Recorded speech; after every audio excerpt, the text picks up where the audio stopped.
आगे आगे आगे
सभी से गुजारिश है, सभी लोग आराम से, सभी अपने अपने लोग हैं, आराम से बैठे और एक दूसरे की इज्जत करके बैठे।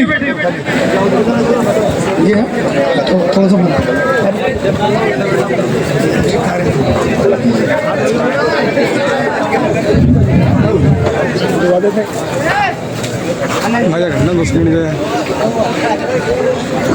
अब एक चीज का ध्यान रखना है कि अब कोई भी कांग्रेसी ये बोले कि एमआईएम पार्टी की वजह से हम हार जाएंगे, अपनों को बीजेपी जीत जाएगी, तो इसीलिए अपनों को ध्यान रखना है। तो क्या बोलोगे कि पिछले 30 साल से मध्य प्रदेश के अंदर बीजेपी जीत रही है, तो क्या उसमें असदुद्दीन ओवैसी साहब जिम्मेदार हैं? क्या हैदराबाद से असदुद्दीन ओवैसी साहब लड़ना है तो चुनो, जो बीजेपी जीती। कोई भी अगर बोले तो ये जवाब देना है हमें, और एमआईएम को मजबूत करना है, असद साहब को मजबूत करना है, हमारे मोहसिन भाई के हाथों को मजबूत करना है। अब जब भी वोटिंग का समय आएगा इस बात का ख्याल रखना है हमें कि कोई भी अब आ जाए कि बी टीम उसकी वजह से हार जाएंगे, उसकी वजह से जीत जाएंगे, नहीं। बोले अब तो हमारा खुद का झंडा होगा, हमारा खुद का डंडा होगा, हमारी खुद की पार्टी होगी और हमारा वोट हमारी पार्टी को जाएगा, जिसका नाम है ऑल इंडिया मजलिस इत्तेहादुल मुस्लिमीन। मैं अपनी बात को यही खत्म करता हूँ एक शेर पे कि दुनिया के अंदर सिर्फ एक ही शेर है और मध्य प्रदेश के अंदर सिर्फ एक ही शेर है, मोहसिन भाई जिंदाबाद, एमआईएम पार्टी जिंदाबाद। शुक्रिया। सभी भाई कुर्सी पे बैठ जाए। जिसका बेसब्री से अपने को इंतजार था वो हस्ती जो किसी की मोहताज नहीं है वो अपने बीच में आ चुकी है। इनसे लगभग सभी परिचित है। जैसा कि आप जानते हैं ये मध्य प्रदेश एआईएमआई के प्रदेश अध्यक्ष जनाब मोहसिन अली खान साहब है, जो बहुत कीमती वक्त छोड़ के अपने लिए यहाँ शाजापुर में है, सिर्फ अपने लिए। तो आप सभी भाई से गुजारिश है कि कुर्सी पर बैठ जाएं और प्रोग्राम को कामयाब करें।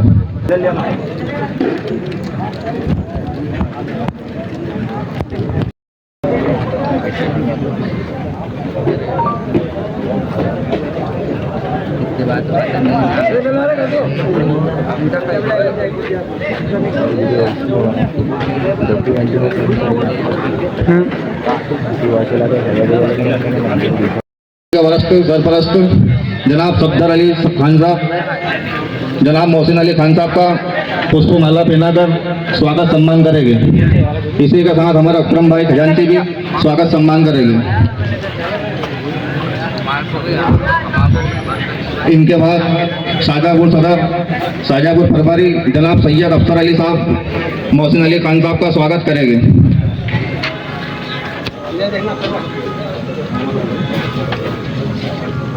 ये बहुत अच्छी बात है, हमारे मोहसिन अली खान साहब अफसर भाई का स्वागत कर रहे हैं।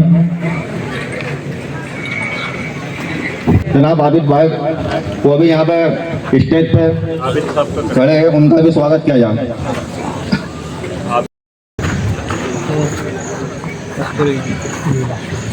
हमारे जावेद भाई अंसारी मिलन साउंड वाले जनाब मोहसिन अली खान साहब का स्वागत करेंगे। अरशद वारसी जी भी जनाब मोहसिन अली खान साहब का स्वागत करेंगे। उसके बाद सैयद जनाब मोहसिन अली खान साहब का स्वागत करेंगे।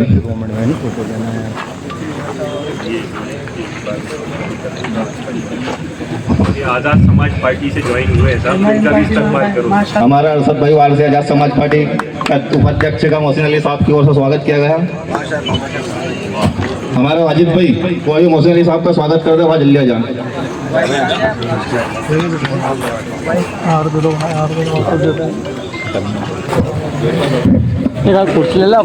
अऊज़ु बिल्लाहि मिनश शैतानिर रजीम, बिस्मिल्लाहिर रहमानिर रहीम।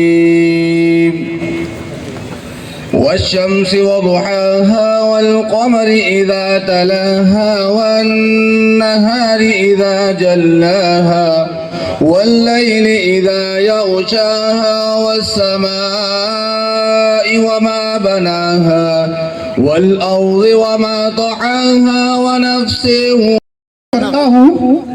मैं कतरा होके भी दरिया से जंग करता हूँ। मुझे बचाना अब समंदर की जिम्मेदारी है। दुआ करो कि सलामत रहे मेरे मोहसिन भाई की हिम्मत। दुआ करो कि सलामत रहे मेरे मोहसिन भाई की हिम्मत। ये एक चिराग कहीं आंधियों पे भारी। आइए मोहसिन। इससे पहले साफे का प्रोग्राम रहेगा जी।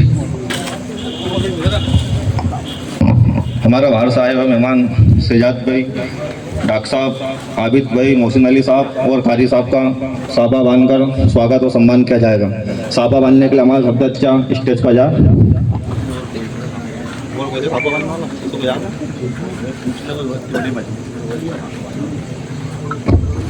अगर किसी को साफा बांधते याद हो भाई तो स्टेज पर जा।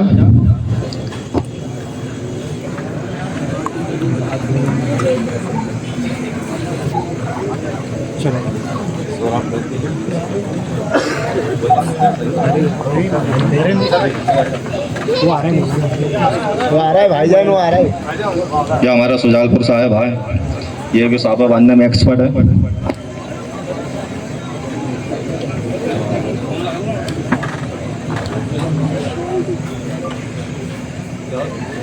ये बीच में खड़ा हुआ है, दिखा दिया आनंद भाई एक साइड खड़ा हुआ है, बीच में खड़ा हुआ है। अरे वो यार सामने दिखने का छापा बांधते हुए।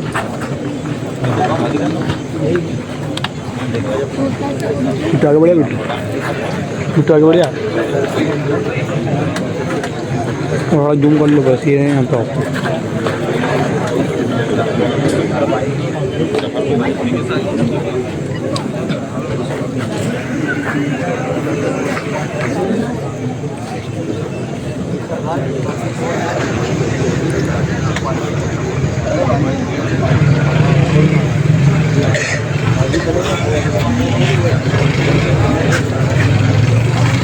हाथ में जला हुआ है।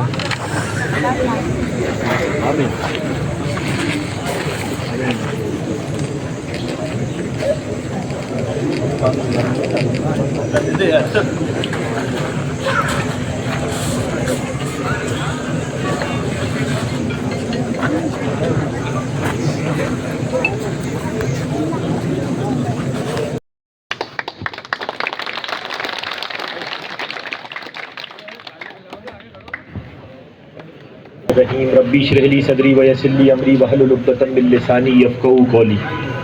इय्याका नअबुदु व इय्याका नस्तईन।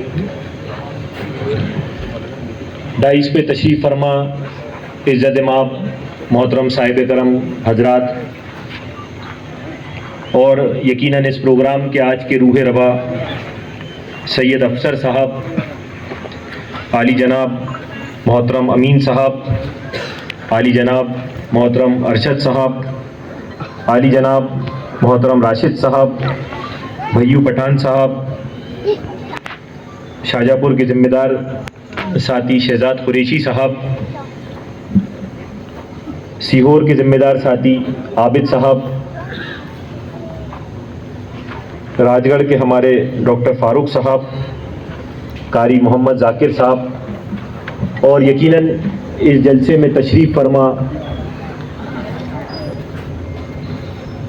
शाहजहाँपुर ज़िले के सभी तमाम ज़िम्मेदार साथियों का, आगर ज़िले से आए हुए मेरे ज़िम्मेदार साथियों का और राजगढ़ से आए हुए मेरे ज़िम्मेदार साथियों का मैं दिल की गहराइयों से शुक्रिया अदा करना चाहता हूं कि यकीनन आज अगर दुनिया में सबसे कीमती चीज़ है तो वो वक्त है, और इस कीमती वक्त के अंदर आप लोगों ने इस प्रोग्राम को कामयाब किया। मैं दिल की गहराइयों से आपको एक बार सलाम अर्ज करता हूं और खैर मकदम करता हूं।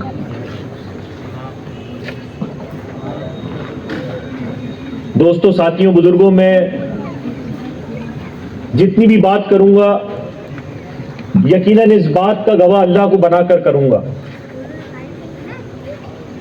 वक्त हम लोगों के पास यकीनन कम है और बात बहुत लंबी है करने को, लेकिन मेरे भाइयों, मैं कम वक्त में अपनी बात को मुकम्मल करूंगा। थोड़ा सा भाई खामोश रहे। नौजवान साथियों, दोस्तों, बुजुर्गों, आज आप लोगों के सामने ये जो हरा झंडा दिख रहा है, जिसके ऊपर AIMIM लिखा हुआ है, इसका पूरा नाम ऑल इंडिया मजलिस इत्तेहादुल मुस्लिमीन है। और आप सब मुझे बेहतर ये बात जानते हैं कि इसके ऊपर जिस कायद की तस्वीर है उसका नाम बैरिस्टर असदुद्दीन ओवैसी है। आज यकीनन मेरे दोस्तों, साथियों, बुजुर्गों, सदियों में कोई ऐसा लीडर पैदा होता है जो आपके हक की बात करता है,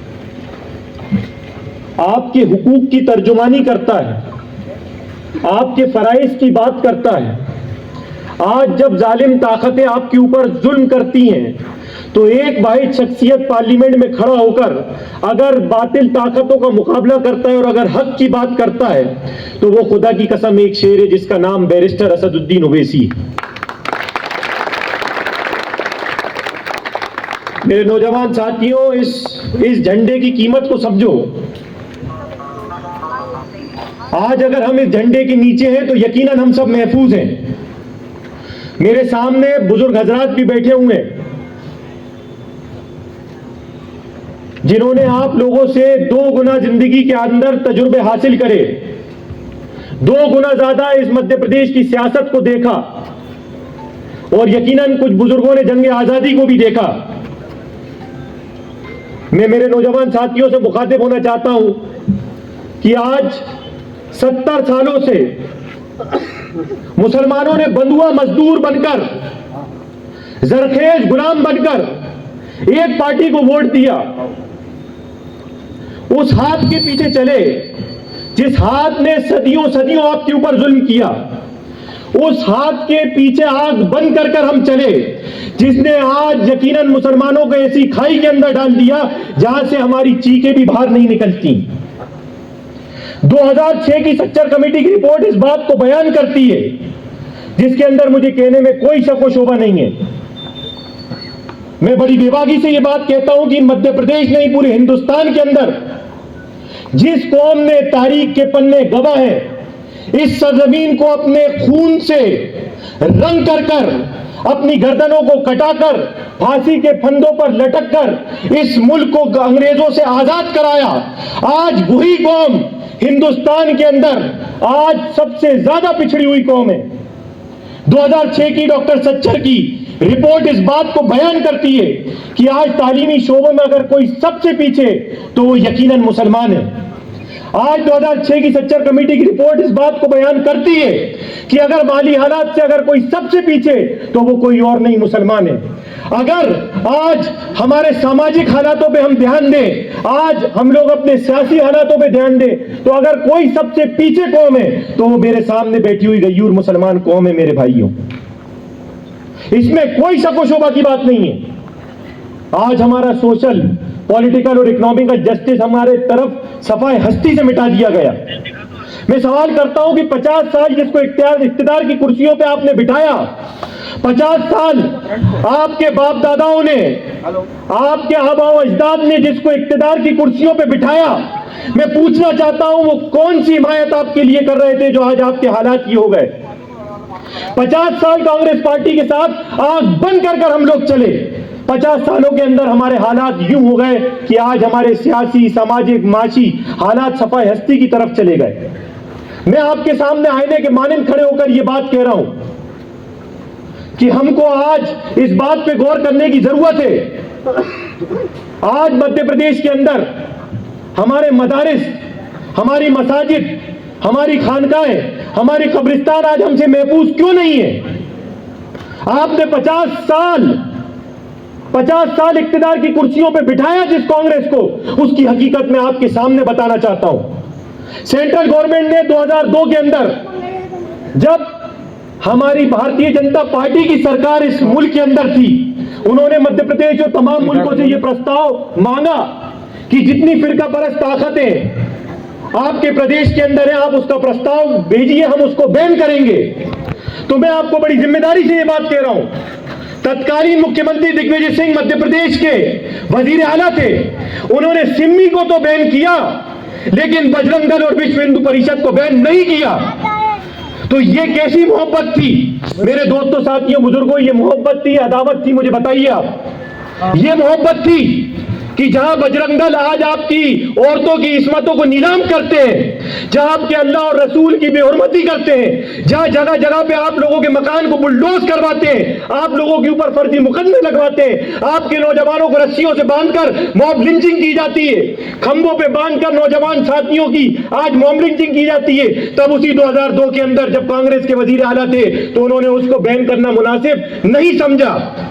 सिमी ऑर्गेनाइजेशन को बैन किया जो आज 20-20 साल से जेलों के अंदर बंद है। मेरे दोस्तों, साथियों, बुजुर्गों, 20-20 साल के बाद रिहाई हो रही है और कोर्ट उनको बेगुनाह करार कर रहा है। ये इंसाफ था कांग्रेस गवर्नमेंट का। मैं बताना चाहता हूं कि आज जागीरदारी आप लोगों की किसने खत्म करी? 1972 के अंदर इंदिरा गांधी सरकार के अंदर जिन मुसलमानों की बड़ी बड़ी जागीरें थी, जब वहां पे आके रूरल सीलिंग एक्ट किसने लगाया? हम बात करते हैं बाबरी मस्जिद की, जो यकीनन मेरे कायद पे मुझे भरोसा है कि खुदा की कसम कल भी बाबरी मस्जिद वहीं थी, आज भी बाबरी मस्जिद वहीं और इंशाअल्लाह ताला आने वाले वक्त में भी बाबरी मस्जिद वहीं रहेगी। उस बाबरी मस्जिद का जब यहां पे शिलान्यास हुआ तो बड़े बड़े विज्ञापन कमलनाथ की सरकार के अंदर आप लोगों के सामने देखने को मिले, जो पहले पंदे के अंदर बताते हैं कि हम बड़े फख्र से इस बात को कहते हैं कि सबसे पहले अगर ताला खुलवाया था तो राजीव गांधी ने ताला खुलवाया था बाबरी मस्जिद का। आप लोगों ने पढ़ा कि नहीं पढ़ा? मेरे भाइयों, मेरे सामने आज बाशरा बुजुर्ग मेरे सामने आज बैठे हुए हैं। मुझे बड़ी तकलीफ होती है नौजवान साथियों, जब मैं अपना सोशल मीडिया के अंदर सुबह मोबाइल देखता हूं तो कहीं ना कहीं किसी ना किसी तरीके से तशद्दुद, किसी ना किसी तरीके का जुल्म मेरी कौम के ऊपर आमादा हो रहा होता है। जब हम ट्रेनों में सफर कर रहे होते हैं तो कहीं ना कहीं उनकी दाढ़ियों के ऊपर, उनके लिबास के ऊपर, उनकी शिनाख्त और उनकी टोपियों को देखकर उनके ऊपर तमाम जुल्म हो रहे होते हैं। जब छोटे छोटे बच्चे टोपी लगाकर कहीं जा रहे होते हैं तो मैं इसी मध्य प्रदेश की सरजमीन के ऊपर देखता हूं कि कहीं ना कहीं उनके ऊपर लिंचिंग की जा रही होती है, उनको मारा जा रहा होता है, उनके ऊपर तशद्दुद किया जाता है। कुछ दिन पहले बकरीद गुजरी, 50 वीडियो मध्य प्रदेश के मेरे पास आए जहां अपनी शिनाख्त को लेकर दाढ़ी और टोपी को जब वो इस रोड के ऊपर चल रहे थे, कोई आदमी गोश्त बोरी के अंदर लेके जा रहा था तो कोई खाल लेके जा रहा था, तो कहीं ना कहीं बजरंग दल वालों ने और तमाम फिरका परस्त ताकतों ने उनके ऊपर तशद्दुद किया, उनकी दाढ़ियों को नोचा, उनके सरों के ताजों को उनकी उंगलियों के ऊपर रखा, उनके लिबास को देखकर उनके ऊपर तमाम तशद्दुद किया गया। मैंने इसी मध्य प्रदेश के अंदर देखा, शाहजहांपुर के 11 जिले, नौजवान साथियों, 11 जिलों के नाम बदले गए कि नहीं बदले गए? घोषणा करी कि नहीं करी? हाथ उठा के बताइए, करी कि नहीं करी? करी ना। 11 जिलों की वजीर आला मोहन यादव ने इसी शाहजहांपुर जिले के नाम बदले। आज आपको समझने की जरूरत है कि आज भारतीय जनता पार्टी हो या कांग्रेस हो, नौजवान साथियों, दोस्तों, बुजुर्गों, ये एक सिक्के के दो पहलू हैं। आपको कभी इक्तिदार की कुर्सियों पे नहीं बिठाएंगे, आपको हमेशा इक्तिदार की कुर्सियों से दूर रखेंगे और आपके ऊपर जुल्म आमादा करते रहेंगे। इनका एक ही मकसद है। आज 3 महीने पहले तो हमारे वजीर आला डॉक्टर मोहन यादव ने कहा कि uniform civil code Madhya Pradesh के अंदर लाएंगे। कितने लोगों को मालूम है कि ये यूनिफॉर्म सिविल कोड क्या है? हाथ उठाकर बताइए, किसी को मालूम है? मेरे भाइयों, मैं आपको बताना चाहता हूं कि आज बातिल ताकतों का आज जो सबसे बड़ा अंधेरा, सबसे बड़ी आज काले बादल अगर हमारे ऊपर मंडरा रहे हैं तो वो यूनिफॉर्म सिविल कोड है। आज भारतीय जनता पार्टी की सरकार यूनिफॉर्म सिविल कोड लाकर आपकी शरीयत के अंदर मदाखलत करना चाहती है, आपकी शरीयत को सफाई हस्ती से मिटाना चाहती है। कल आप जो ये दाढ़ी और टोपी का लिबास आप पहनते हैं, ये आपसे दूर कर दिया जाएगा। आपकी विरासत, आपकी वसीयत जो मुस्लिम पर्सनल लॉ बोर्ड के हिसाब से चलती है, वो आपसे दूर कर दी जाएगी। आपके निकाह के कानून, आपके तलाक के कानून, वो जो आपके जो पर्सनल लॉ से चलते हैं, मुस्लिम पर्सनल लॉ से, वो खत्म कर दिए जाएंगे और वो कानून नाफिज कर दिए जाएंगे जो इस मुल्क के अंदर अक्सरियत के लोग जो है वो इसका कानून मानने वाले लोग हैं। और हिंदू सिविल कोड के हिसाब से हिंदुस्तान के अंदर एक यूनिफॉर्म सिविल कोड ला दिया जाएगा। इसके बाद मुसलमानों, तुम्हें हिंदू राष्ट्र बोलने की जरूरत नहीं है। ये हिंदुस्तान हिंदू राष्ट्र घोषित हो जाएगा और ये हिंदू राष्ट्र बन जाएगा जब तुमसे तुम्हारी शरीयत के अंदर मुदाखलत की जाएगी, तुम्हारा मुस्लिम पर्सनल लॉ तुमसे छीन लिया जाएगा, तुम्हारी कजियातों को अंदर ताले डाल दिए जाएंगे, तुम्हारी मदारिसों को बंद कर दिया जाएगा, तुम्हारे मसाजिदों पे, तुम्हारी खानकाहों पे हमले होंगे, तब तुम्हारा हिंदू राष्ट्र हिंदुस्तान घोषित हो चुका होगा। आज जरूरत है कि डर और खौफ से हमको बाहर आना पड़ेगा। मैं तुमको बताना चाहता हूं कि ये हिंदुस्तान जितना मोहन यादव का है मेरे भाइयों, उतना ही तुम्हारा है। ये हिंदुस्तान जितना नरेंद्र मोदी का है, उतना ही मेरे सामने बैठे हुए इज्जतदार दोस्तों, साथियों, बुजुर्गों का है। लेकिन आज तुम्हारी कांग्रेस पार्टी ने तुमको बुज़दिल बना दिया। तुमको कहती गई कांग्रेस पार्टी कि तुम लोग घर बैठो, तुम लोग मंचों पे मत बैठो, हम तुम्हारी लड़ाइयों को लड़ेंगे, हम तुम्हारी बात को आगे तक रखेंगे। ये कहते कहते, सुनते सुनते एक सदी गुजर गई, एक पीढ़ी गुजर गई। आज ये हालात है कि आज हम अपनी बात रखने तक के भी मोहताज हो गए मेरे भाइयों। आज इस मुल्क के हिंदुस्तान को हम लोग पराया समझने लगे। जो हिंदुस्तान हमारे आबो अजदाद के खून से, मैं बड़ी जिम्मेदारी से ये बात कह रहा हूं, जो मुल्क हिंदुस्तान हमारे आबा व अजदाद के खून से, अंग्रेजों की गुलामी से आजाद हुआ हो, आज हमसे हमारी वतन परस्ती का सबूत मांगा जाता है। हम जहां जाते हैं हमसे गद्दार के नाम से हमको बुलाया जाता है। हमको हर वक्त वतन परस्ती का सबूत देना होता है। मैं तुम लोगों को बड़ी जिम्मेदारी से ये बात कह रहा हूं और आज तुम लोगों के बीच में वतन परस्ती का सबूत देने आया हूं। नौजवान दोस्तों, साथियों, बुजुर्गों, मेरी बात को गौर से सुनो। मैं तुमको तुम्हारी वतन परस्ती का सबूत देने आया हूं। मुल्क हिंदुस्तान में कोई कौम ऐसी नहीं थी, ना हिंदू के पास ये इख्तियार था, ना सिख के पास ये इख्तियार था, ना ईसाई के पास ये इख्तियार था, ना बौद्ध के पास ये इख्तियार था, ना जैन के पास ये इख्तियार था कि तुम दो मुल्कों में से एक मुल्क को चुनो मेरे भाइयों। तुम्हारे आबा व अजदाद के पास दो मुल्क थे। तुम पाकिस्तान जा सकते थे या तुम मुल्क हिंदुस्तान को चुन सकते थे। किसी कौम के पास ये इख्तियार नहीं था। एक तरफ कायदे आजम जिन्ना की सदारत खड़ी थी तो दूसरी तरफ महात्मा गांधी की सदारत खड़ी थी। मैं तुमको बताना चाहता हूं, जामा मस्जिद के अंदर जब मदनी साहब ने यह ऐलान किया कि मुसलमानों तुम कहां जा रहे हो, तुम्हारे आबा व अजदाद की कब्रें तुम्हें पुकार रही हैं, मुसलमानों तुम कहां जा रहे हो, तुम्हारे मदारिस, तुम्हारी मसाजिद तुम्हें पुकार रही हैं, मुसलमानों तुम ये मुल्क छोड़कर कहां जा रहे हो। तुम्हारी यमुना की तट जिस पे तुम वुजू बनाया करते थे, मुसलमानों वो तुम्हें पुकार रही है, तुम ये मुल्क छोड़कर कहां जा रहे हो। तुम्हारी मस्जिद की मीनारे जहां से तुम्हारे कानों में अजान सुनाई देती है, वो तुम्हें पुकार रही है, मुसलमानों तुम कहां जा रहे हो। तब जाके मुसलमानों ने इस फैसले को कबूल किया कि अब हम खतई मुल्क हिंदुस्तान को छोड़कर नहीं जाएंगे।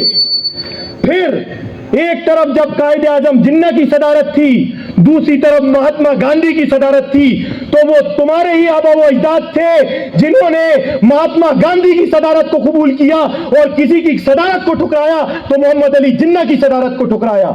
ये तुम्हारा सबसे बड़ा वतन परस्ती का सबूत है मेरे भाइयों। किसी कौम के पास ये इख्तियार नहीं था कि वो दो मुल्कों में से एक मुल्क को चुन ले। तब जाके हमारे आबा व अजदाद इस मुल्क के अंदर रुके और इस मुल्क को खून पसीने से सींच कर इस मुल्क की सरहदों की हिफाजत करी। मैं तुमको बताना चाहता हूं कि जंग आजादी का पहला दीवाना अगर कोई था जिसने अटक से लेकर कटक तक अगर जंग आजादी की तहरीक चलाई थी तो वो कोई और नहीं था, वो तुम्हारे आबा वो अजदाद थे, जिसका नाम बहादुर शाह जफर था मेरे भाइयों, जिसने अंग्रेजों के सामने अपनी गर्दन कटाना तो मंजूर समझा लेकिन गर्दन झुकाना मंजूर नहीं समझा।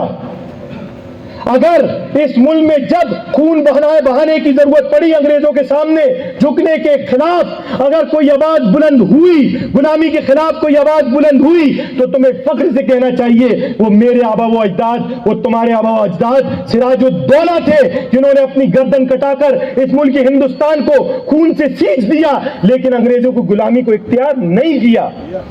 तुम्हें फख्र होना चाहिए। यहाँ पे मेरे सामने कई मुअज़्ज़िज़ हजरात, असातिज़ा इकराम और तलबा है बैठे हुए हैं, कारी साहब बैठे हुए हैं। मैं फख्र के साथ ये बोलता हूँ कि जब दिल्ली से मेरठ तक कयामत तक हर पेड़ गवाही देगा उलमा कराम की शहादत की, जिनको 10,000 लोगों को एक दिन के अंदर फांसी के फंदे पर अंग्रेजों ने लटका दिया। जब फतवा हिंदुस्तान के अंदर जंग आजादी का जारी किया गया, मेरे भाइयों में सवाल करता हूं, क्या उन उलमाओं की आज शहादत को तुम जाया करोगे? जिन 10,000 उलमाओं को आज दिल्ली से मेरठ तक के पेड़ के अंदर लटका दिया गया हो, किसकी वजह से?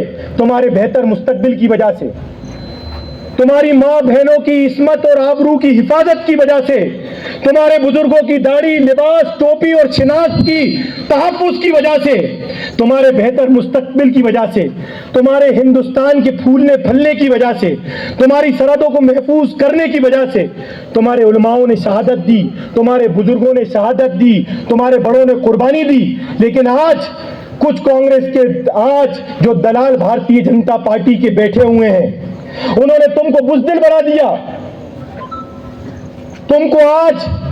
तुम्हें आज एहसास कमतरी का शिकार बना दिया कि तुम अपनी लड़ाइयों को मत लड़ो, तुम तालीम से पीछे रहो। तालीम से क्या होता है? तुम अपनी तिजारत करो, तालीम से कुछ होता जोता नहीं है। लेकिन आज अपने हालातों पे गौर करने की जरूरत है। मेरे नौजवान साथियों, आज हम लोगों को खामोश रहने का वक्त नहीं है। अगर अब भी हम खामोश रहे मुसलमानों, तो याद रखो कि आज तुम्हारी शिनाख्त पे हमला हो रहा है, तुमको मुर्तद बनाने की कोशिश की जा रही है, तुमको तुम्हारी शरीयत के ऊपर हमला करने का आज सीधा भारतीय जनता पार्टी और आरएसएस का एजेंडा है। आज जब कुछ दिन पहले एनआरसी और सीए आया तो हमने देखा कि आज मुसलमानों को छोड़कर सभी कौमों को इख्तियार दे दिया गया कि उनको आज बाय नेचुरलाइजेशन प्रोसेस हम उनको सबको इख्तियार देते हैं कि ये हिंदुस्तानी बन सकते हैं। लेकिन अगर किसी से इख्तियार छीना गया तो वो तुमसे इख्तियार छीना गया। आज हम देख रहे हैं कि वक्फ का अमेंडमेंट बिल आया, उस वक्फ के अमेंडमेंट बिल के अंदर वक्फ बाय यूजर को खत्म कर दिया गया। तुम्हारी मदारिस, मसाजिद, खानका और कब्रिस्तान आज महफूज नहीं है। आज हम देख रहे हैं कि तुम्हारे आज किस तरीके से आज अल्लाह और उसके रसूल की शान पे गुस्ताखी की जाती है। और बड़े फक्र से भोपाल के अंदर आप लोगों ने हाथ उठाकर बताइए, अभी कुछ दिन पहले एक मामला पेश आया, किसने देखा? जब आधे घंटे बजरंग दल के गुंडों ने हाथ उठाकर बताइए, जब 33 मिनट तुम्हारी कौम के बच्चे को मारा, देखा कि नहीं देखा? सबने देखा कि नहीं देखा? 33 मिनट तक बजरंग दल के हिजड़ों ने 33 मिनट तक एक नौजवान को रोड पे मारते गए। पुलिस प्रशासन सामने देखता रहा और अल्लाह की शान में गुस्ताखी होती रही। तो तुम्हारे भोपाल के चंद AIM के नौजवानों ने उनका मुकाबला किया, देखा कि नहीं देखा? उन नौजवानों ने शेरों की तरह मुकाबला किया और 9 बजरंग दल वालों को जेल पहुंचाया कि नहीं पहुंचाया? अरे मुझे बताइए, पहुंचाया कि नहीं पहुंचाया? उन्होंने मांग रखी कि 72 घंटे के अंदर अगर 72 घंटे में इनकी गिरफ्तारी नहीं होती है तो मध्य प्रदेश के कोने कोने से इकबाल मैदान में इकट्ठा होंगे, और अगर तुम उन भड़ुओं का मुकाबला नहीं करोगे तो मोहसिन अली खान करने को तैयार है। सुना कि नहीं सुना?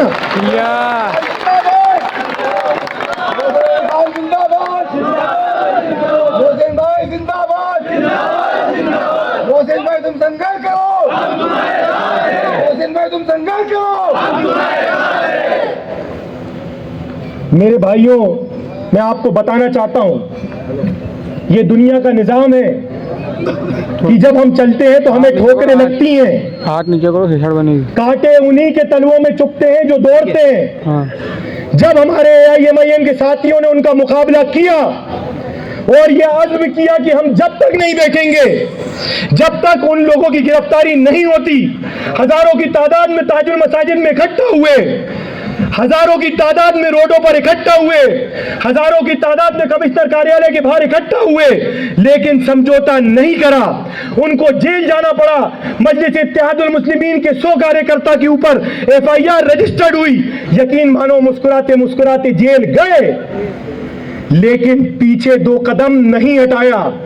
और अगर किसी को कदम हटाना पड़े तो वो फिरका परस्त ताकत है, बजरंग दल जैसों को कदम हटाना पड़े भोपाल के अंदर, हटाना पड़े कि नहीं हटाना पड़े? और आप लोगों की मेहनत से हमने 5 लोगों की गिरफ्तारी की मांग करी थी। मैं बड़े फख्र से बता रहा हूं कि वहां पे प्रशासन ने 9 लोगों को जेल भेज दिया। मेरे भाइयों, आज जरूरत है इस अम्र की कि नौजवानों उठो, उठो, नस्ल आदम और हव्वा के लिए मिसाल बनो। नौजवानों, जरूरत है इस अम्र की कि तुम उठो, तमाम बातिल ताकतों का मुकाबला करो। नौजवानों, जरूरत है इस अम्र की कि तमाम हमारी माँ बहनों की इज्जत की, आबरू की और इस्मत की हिफाजत करो। नौजवानों, जरूरत है इस अम्र की कि हर बुलडोजर का तुम मुकाबला करो। नौजवानों, जरूरत है इस अम्र की कि जब फिरका परस्त ताकतें हमारे अल्लाह के नबी अलैहिस्सलातु वस्सलाम और अल्लाह की शान में गुस्ताखी करें तो सीना से सीने टकराने की तुम हिम्मत करो। जरूरत है इस अम्र की कि आज मुल्क हिंदुस्तान के नौजवानों के बेहतर मुस्तकबिल के लिए तुम काम करो। आज तुम लोगों के ऊपर मैं बताना चाहता हूं कि तमाम कौमों के ऊपर एक जिम्मेदारी है इस हिंदुस्तान के बेहतर मुस्तकबिल के लिए, तमाम कौमों के ऊपर। लेकिन मुसलमानों, में तुमको बड़ी जिम्मेदारी से ये बात बताने आया हूं कि तुम्हारे ऊपर 2 जिम्मेदारी हैं। एक, वतनी फराइज तो तुम्हारा है ही कि इस वतन के बेहतर मुस्तकबिल के लिए काम करो, लेकिन मैं बड़ी जिम्मेदारी से ये बात कह रहा हूं कि दूसरा फराइज, अफजल तरीन फराइज, जो तुम्हारा कौमी फराइज भी कहता है कि तुम इस वतन की बेहतर मुस्तकबिल के लिए काम करो। आज तुम्हारी कौमी वतनी भी आज फराइज बनता है कि आज तुम इस मुल्क के लिए बेहतर काम करो, इस मुल्क की माँ बहनों की इज्जत और आबरू के लिए काम करो। चंद दिन पहले मैं आपको बताना चाहता हूं, मेरे नौजवान साथियों, मैं आप लोगों से मुखातिब हूं। 4 दिन पहले मेरे दफ्तर के अंदर एक लड़का आया 4 दिन पहले, और उसने कहा कि मेरे साथ हिंदू लड़की से शादी करिए, और 1 महीने बाद उसने मेरे ऊपर मुकदमा कायमी कर दिया। मेरा तमाम घर परेशान है। तो मैंने, आप यकीन करिएगा, मैंने खुदा की कसम उसको दरवाजे के बाहर का रास्ता दिखाया और मैंने उससे कह दिया कि अगर मुसलमान बच्ची अगर हिंदू के साथ जाती है तो जितनी ताकत से मुकाबला करूंगा, उतनी ताकत से अगर कोई हिंदू बहन मुसलमान लड़के के साथ भागती है तो उतनी ताकत से मैं भी मुकाबला करने को तैयार हूं। मेरे भाइयों, हक है। हम उस कौम से ताल्लुक रखते हैं जिसे सूरज और चांद की रोशनी का उतना यकीन नहीं है जितना हक की कामयाबी और बातिल की शिकस्त पर ईमान है। और मेरा हक यही कहता है कि अगर एक बच्ची, वो हिंदू हो या मुसलमान हो, अगर वो अपने घर से भागकर उस माँ की कोख से 9 महीने रहकर 20 साल की परवरिश हासिल कर अपने माँ बाप की नजरों को झुकाती है, अपने माँ बाप को समाज में शर्मिंदा करती है, तो आज आप और हम लोगों को उन लोगों का मुकाबला करने की जरूरत है मेरे भाइयों। करेंगे कि नहीं करेंगे? उसमें आप लोगों को हिंदू नहीं देखना, आप लोगों को मुसलमान नहीं देखना, आपको सिख नहीं देखना। अगर आपको देखना है तो यकीनन उन माँ बाप की आंखों को देखो, उन माँ बाप की परवरिश को देखो। जब उनकी घर की बच्ची ये काम करती है तो खुदा की कसम उनकी नजरें झुक जाती हैं, वो जिंदगी भर के लिए शर्मसार हो जाते हैं। ये हमारा इंसानियत का फराइज है। ये फक्र से हमको नहीं कहना कि हम फला कौम की बच्ची को लेके आ गए। अगर कोई ऐसा करता है तो तुम लोगों को उसका मुकाबला करने की जरूरत है। हर कौम की बच्चियां अपने इज्जतदार घर पे बैठी हुई हैं, हर कौम की बच्ची अपनी इज्जतदार बच्चियां अपने घरों पे बैठी हैं। अपने माँ बापों से जाके पूछो, जो इज्जतदार बच्चियां घरों पे बैठी हैं उनकी आज समाज में शादी करना मुश्किल हो गया। मेरे भाइयों, ये सारे तुम्हारे फराइज हैं, ये सारे तुम्हारे कौमी फराइज हैं। ये आज वक्त की जिम्मेदारी, ये जरूरत है। और हिंदुस्तान के अंदर कोई कौम, नौजवान साथियों मेरी बात जिम्मेदारी से सुन लो, कोई कौम इस मुल्क में कुर्बान होने के लिए तैयार नहीं है। लेकिन तुमसे ये बात कह रहा हूं कि तुमको उस सहाबा की विरासत तुमको मिली है। तुम उस कौम से हो जिस कौम से खालिद बिन वलीद थे, जिन्होंने अपने दुश्मनों से कहा कि हमको मौत उतनी अजीज है जितनी की तुमको, तुम्हें बता, बातिल ताकतों को बता दूं कि हमको खुदा की कसम मौत उतनी अजीज है जितनी उनको। तो तुम आज इस बात का अहद करो कि तुम इस मुल्क के हालातों को बदलोगे, तुम इन फरका परस्त ताकतों का मुकाबला करोगे, तुम हिंदू मुसलमान की खाई को खत्म करोगे, तुम छुआछूत को खत्म करोगे। ये आज मैं आपको बता दूं, लंबे लंबे तकरीरों से मुल्क हिंदुस्तान में इस्लाम नहीं फैला। लंबी लंबी तकरीरों से मुल्क हिंदुस्तान में इस्लाम नहीं फैला। गौर से सुन लो मेरी बात को। ख्वाजा मुइनुद्दीन चिश्ती रहमतुल्लाह अलैह की तकरीरों से इस्लाम नहीं फैला। अगर इस्लाम फैला है तो अमल से इस्लाम फैला है। तुमको आज अमल करने की जरूरत है। अंग्रेजी में कहावत है, action speak louder than words. तुम्हारे अमल तुम्हारे बोल से ज्यादा ताकतवर है। तुमको अमल करके दिखाना पड़ेगा, तुमको काम करके दिखाना पड़ेगा, तब जाके इस मुल्क का मुस्तकबिल बेहतर हो सकता है। आज उन तमाम लोगों को मैं कहता हूं, तमाम लोगों को बॉयकॉट कर दो जो तुमको बुज़दिली का पाठ पढ़ा रहा है कि अगर ऐसा करोगे तो ऐसा हो जाएगा। तमाम लोगों को बॉयकॉट कर दो और उनको बता दो कि हमको उस खुदा पर यकीन है, इस कायनात के मालिक रब्बुल करीम पे यकीन है कि अगर उसका बुलावा आ गया तो एक पलक झपकाने के लिए भी ये कौम मोहताज है। मेरे भाइयों, है कि नहीं है? और उनको बता दो कि आज जो तुमको भाजपा से डराते हैं, जो तुमको आरएसएस से डराते हैं, जो तुमको विश्व हिंदू परिषद से डराते हैं, उनकी माओ ने वो मर्द नहीं जने जो इस कौम को डरा दे। मेरे भाइयों, बता दो उनको। मेरे भाइयों, अगर अब तुम लोगों को डरने की जरूरत है, अब तुमको किसी से डरने की जरूरत है, मेरी बात को गौर से सुन लो। अगर अब तुमको किसी से डरने की जरूरत है तो इस कायनात के मालिक सिर्फ और सिर्फ रब्बुल करीम से डरने की जरूरत है, और किसी से डरने की जरूरत नहीं है। किससे डरेंगे? हाँ कह के बताइए, इस कायनात के मालिक रब्बुल करीम से डरेंगे कि नहीं डरेंगे? आवाज नहीं आई शाहजहांपुर वालों, खाना नहीं खाया आप लोगों ने? अभी सब इनकी तरफ से होगा, अफसर साहब की तरफ से। अरे भाई, इस कायनात के मालिक रब्बुल करीम से डरोगे कि नहीं डरोगे? क्या भारतीय जनता पार्टी से डरोगे? क्या आरएसएस से डरोगे? क्या क्या विश्व हिंदू परिषद से डरोगे? क्या तुम मंत्रियों से डरोगे? क्या तुम इक्तिदार की कुर्सियों पे बैठने वालों से डरोगे? क्या तुम बजरंग दल से डरोगे? क्या तुम बुलडोजर की ताकत से डरोगे? क्या तुम पुलिस के डंडों से डरोगे? क्या तुम पुलिस की गोलियों से डरोगे? तो कसम खाओ, अगर डरोगे तो सिर्फ इस कायनात के मालिक रब्बुल करीम से डरोगे इंशाअल्लाह ताला। मेरे भाइयों, ये हुई ना मर्दो मुजाहिद वाली बात, ये हुई ना। ये जो तस्वीर की मैंने बात शुरू करी थी आपसे, मुझसे पहले के वक्ता ने ये बोला कि यकीनन एक शेर है हिंदुस्तान के अंदर, एक शेर है जो जब आपके लिए धारता है पार्लियामेंट के अंदर तो बड़ी बड़े तख्त और ताज हिलने लगते हैं। वीडियो देखा है आप लोगों ने? सबने? किस किस ने देखा है? किसका देखा है? ऊपर वालों का, बड़े वालों का कि छोटे वालों का? है? तो मेरे भाई एक बार जोरदार नारा लगाओ, जोरदार नारा लगाओ। बैरिस्टर असदुद्दीन ओवैसी जिंदाबाद, बैरिस्टर असदुद्दीन ओवैसी जिंदाबाद, बैरिस्टर असदुद्दीन ओवैसी जिंदाबाद। सिर्फ घड़ी का इशारा कर रहा हूं, बोलना कुछ नहीं। इस हिंदुस्तान के शेर के लिए नारा लगाओ, अकबरुद्दीन ओवैसी जिंदाबाद।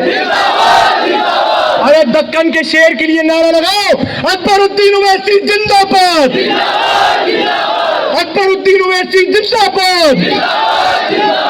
ऑल इंडिया मजलिस इत्तेहादुल मुस्लिमीन जिंदाबाद। एक बार जोरदार नारा लगाओ, शाहजहांपुर के शेरों जिंदाबाद। अपनी शेर को, अपनी बात को एक शेर से खत्म करूंगा।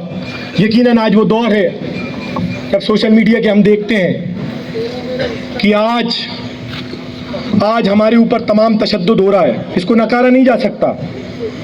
लेकिन मुझे यकीन है कि शाहजहांपुर की आवाम ने इस बात को तस्लीम कर लिया है कि अब वो जुल्म से घबराने वाले नहीं है, जुल्म से टकराने वाले बन चुके हैं। बन चुके हैं कि नहीं बन चुके? तो एक शेर में तमाम बातिल ताकतों के लिए आप लोगों से मुखातिब हूं कि किताब सादा रहेगी कब तक? किताब सादा रहेगी कब तक? कभी तो आगाज बाब होगा। जिन्होंने बस्ती उजाड़ डाली कभी तो उनका हिसाब होगा, जिन्होंने बस्ती उजाड़ डाली कभी तो उनका हिसाब होगा।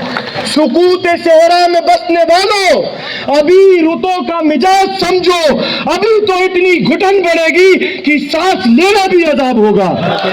आखिरी नारों से अपनी बात को खत्म करता हूं। लगाओ ये आवाज शाहजहांपुर की, भोपाल की राजधानी और दिल्ली तक जाना चाहिए।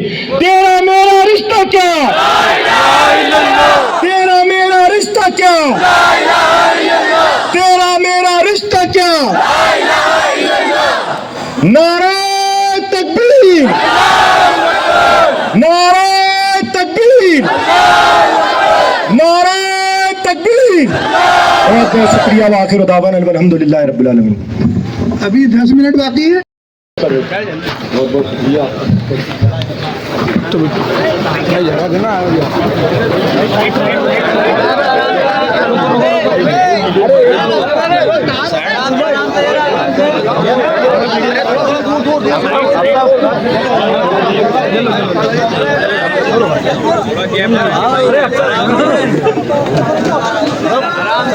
भाई दोनों जगह बना दीजिए। सभी भाइयों से गुजारिश है कि आप लोग थोड़ा सा गैप बनाएं और सभी लोगों का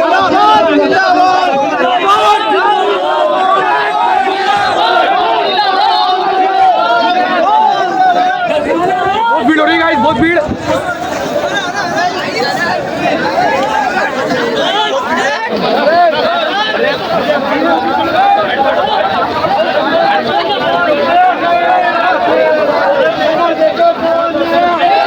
शेर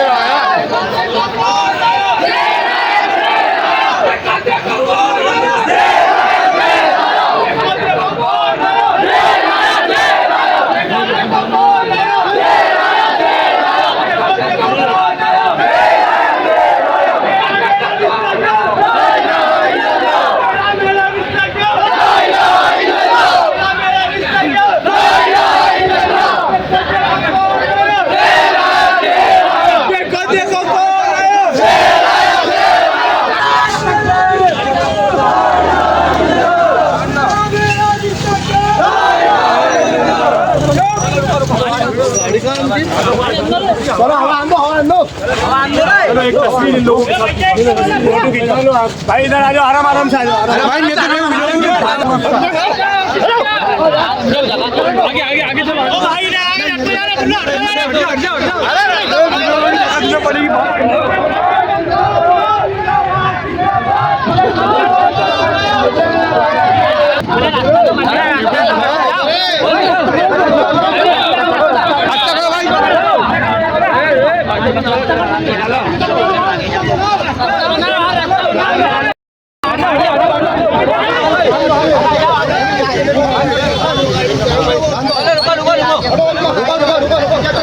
अरे यार गाड़ी निकल लो भाई, गाड़ी निकल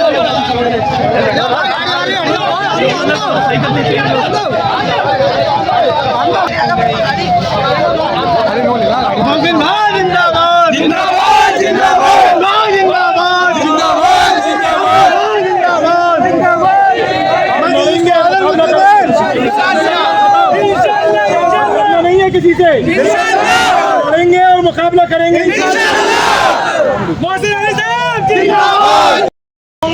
सिर्फ उतनी देर लगाऊंगा आप लोगों के बीच आने में, डरने की जरूरत नहीं है कि अब ये कौम हमारी मुर्गी के बच्चों की तरह नहीं है कि कोई भी घेर दे लट से। समझ गए बात को? लट दिखाएगा उसको लट दिखाना है, जो जबान दिखाएगा उसको जबान दिखाएंगे, जो कलम दिखाएगा उसको कलम दिखाएंगे।